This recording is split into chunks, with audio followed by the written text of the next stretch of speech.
Hello everybody, Trello here, and welcome back to the Le Royale dev server. And today we're going to take a look at the Raketen Automat rocket launcher vehicle, which is coming to the German tech tree at tier 5 between the Jagdtiger and the DF-105.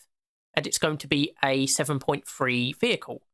Again, like with many of the other vehicles added in this update, it's filling a gap between two vehicles. It is good to see that some work is being done to try and fix these issues. And of course, the big selling point is that it is a dual-mounted rocket launcher vehicle.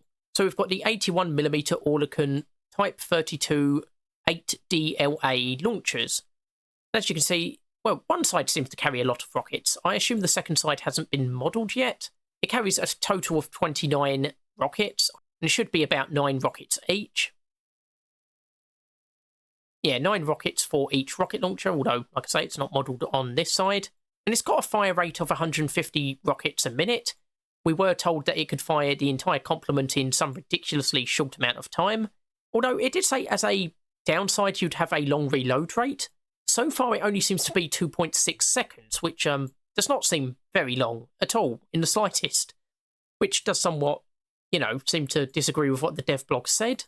And of course the rockets carried are very effective. You've got the heat rockets with a maximum penetration of 330mm, or high explosive rockets with a penetration of 33mm, which is not the worst in the world. Obviously good for against light-skinned vehicles, but I suspect everyone's going to be travelling around mostly with heat rockets.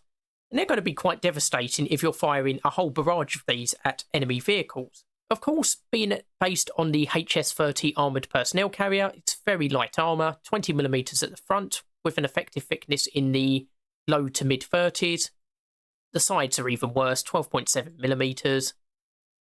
Weirdly enough, the rear is actually the most well-protected part of the tank.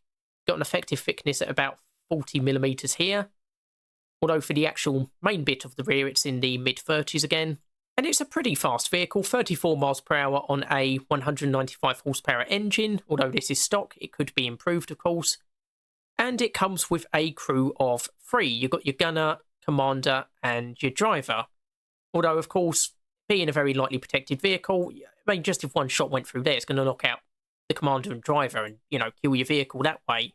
And of course, being based on an armoured personnel carrier, weighs only 16 tons. So I suspect this is going to have a pretty good acceleration. And it's not the tallest vehicle in the world, which of course does help when you're trying to lay in ambush.